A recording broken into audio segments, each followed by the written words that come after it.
On the outskirts of northwest Sydney, there are still vast areas of greenery. One such suburb is Oakville, which is situated next to Shayville National Park.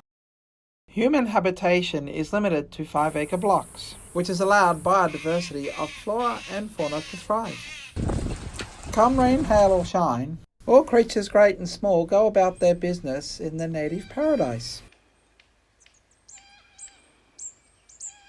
The Australian magpie, whose closest relative is the butcherbird, is one such animal which thrives on living in the Australian bush. Dads look after the hatchlings while mum takes a well-earned break in the nest. It often is like in human families where older sibling gives junior a swipe on the way through.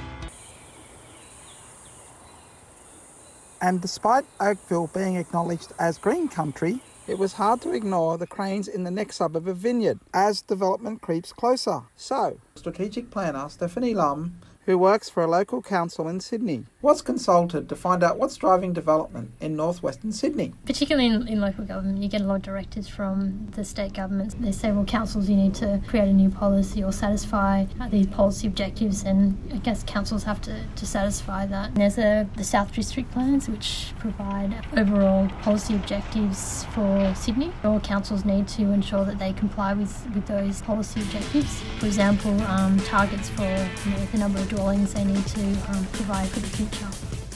Now aware of what was driving development, it was now time to see which areas were becoming built up. And what better way to see this than along the train line? From Vineyard, Riverstone is largely untouched, although infrastructure such as work at Riverstone Business Park has begun to accommodate 90,000 approved homes yet to be built at Riverstone West. Wally Parsons, Senior Environmental Planner Claire Jones, who's consulting with this project, elaborates further. The Riverstone West precinct is one of at least a dozen or more kind of precincts which is called within the Northwest growth area. State government-led planning exercise to kind of rezone mostly kind of former rural land into residential, commercial, industrial kind of precincts to support Sydney's population growth. Miss Jones also said the land behind Riverstone to the west is largely untouched due to it being flood prone, and if a 100-year flood was to happen, it would be underwater for a considerable amount of time. So vast tracts of grazing land for cattle and horses remain on this site, and if council was to develop this land, she said it would have to be raised at considerable cost to them. It was time to push on and hit the train tracks again from Riverstone to nearby Quakers Hill.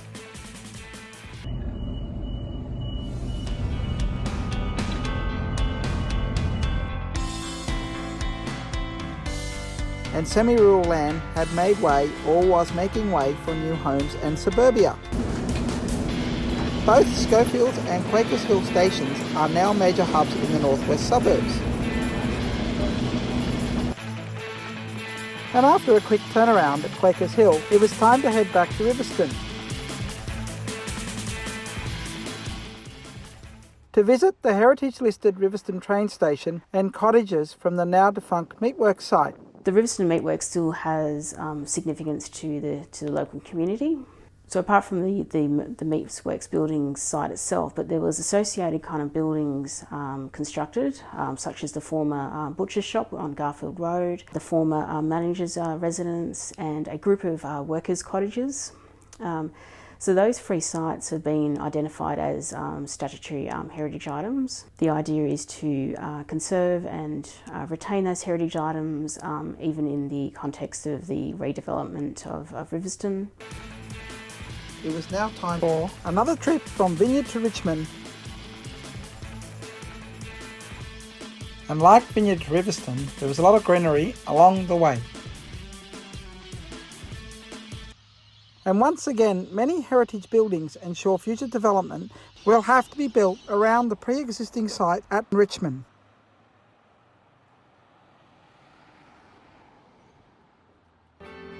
It appears the three councils, Blacktown, Hillshire and the Hawkesbury, whose boundaries are within the area visited, have set up corridors and set aside areas for wildlife conservation. As for Oakville, Claire Jones said it's not in the current strategic plans and it won't be developed in the near future, as those plans extend to 2036.